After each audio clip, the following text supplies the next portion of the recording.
My name is Dan Brightwell. I'm the chairperson of the Southfield Veterans Commission.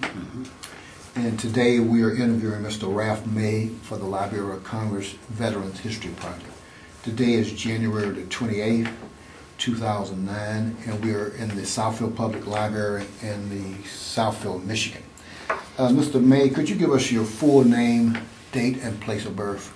My name is Ralph May.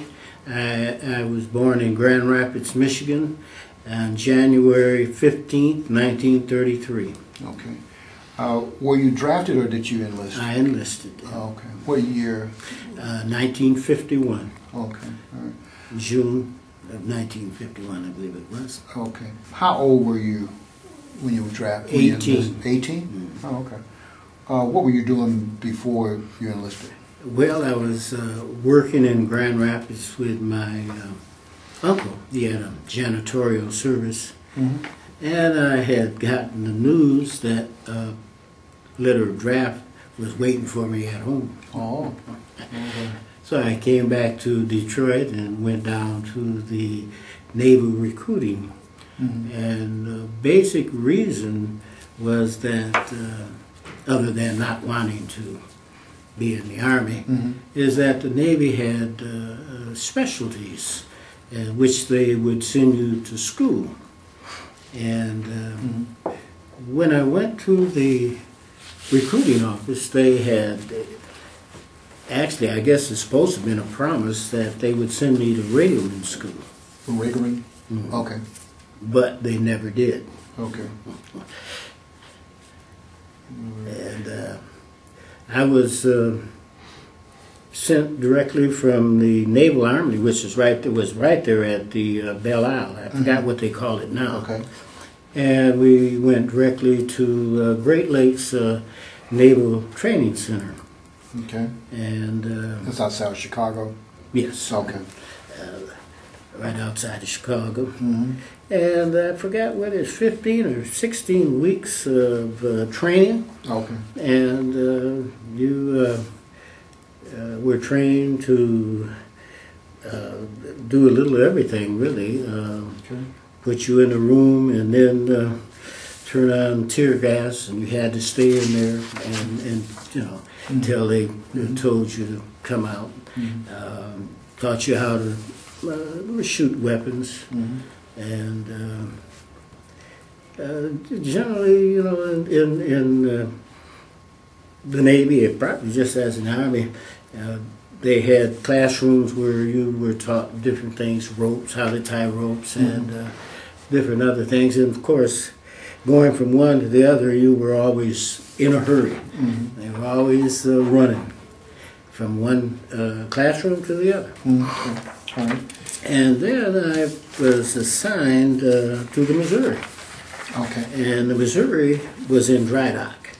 Okay. And they were in dry dock because the previous captain had run it aground, I think it was in New York Harbor. Mm.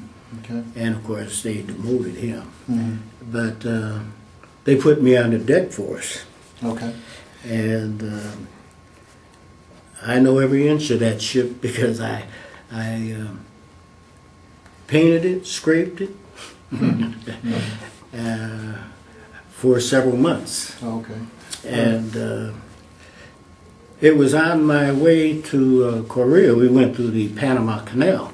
Okay. Okay. Before we get that far along, once you were in at Great Lakes, how did you get there from here?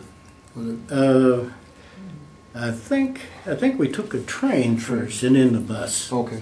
All right. Well, were there any other individuals that you knew? knew? Yeah, there was a bunch of people who had either been drafted or enlisted. Okay. And, did you know them, like no, community friends or buddies or anything from the neighborhood? We first reported this.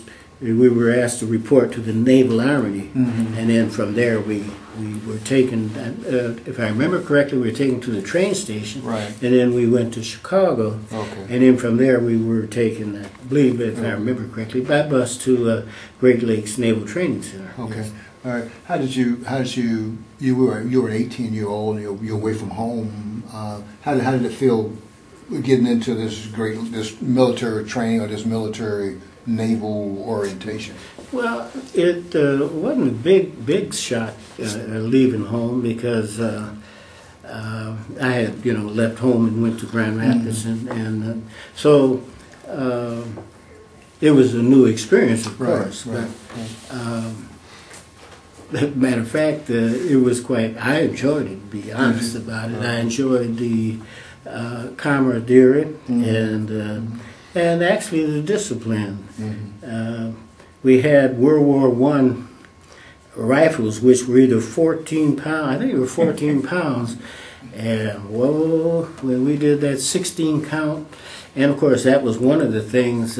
They had two things that if any one person, there was 85 people in a unit, and if anyone messed up, we were gotten up at 2 in the morning or 3 or 4 in the morning, and those sea bags weighed about 80 pounds, and they had what they call a grinder, which is where you had where the the dress and we had to put those things on our shoulder and run around that grinder with that. Wow. And we also disciplined with that 14-pound rifle, that 16 count. I forgot how that goes, but that would work your arms out. Sure.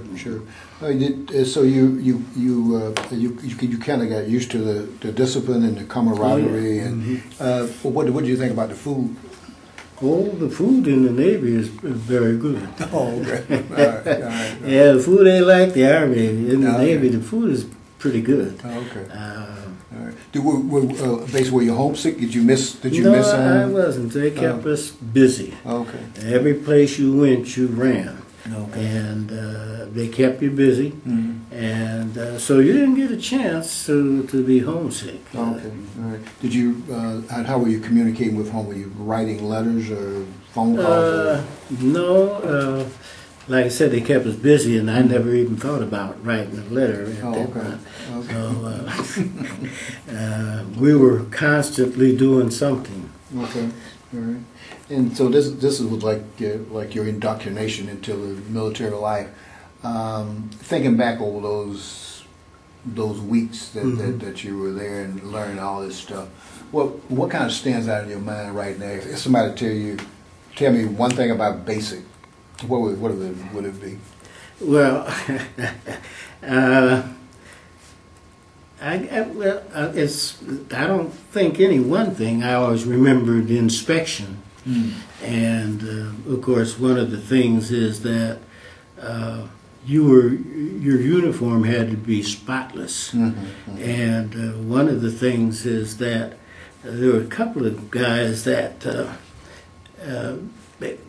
no matter what they said to them, their uniform had little dirt or something on them, and the whole unit gets punished for that. So I remember this one guy, I really felt sorry for him.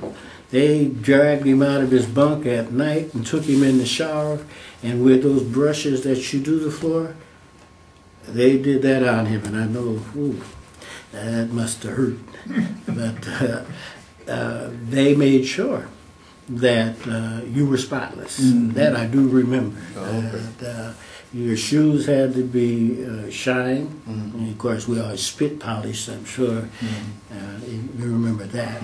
And one of the things that they also did when you didn't, it's not once, they warn you, but after a while,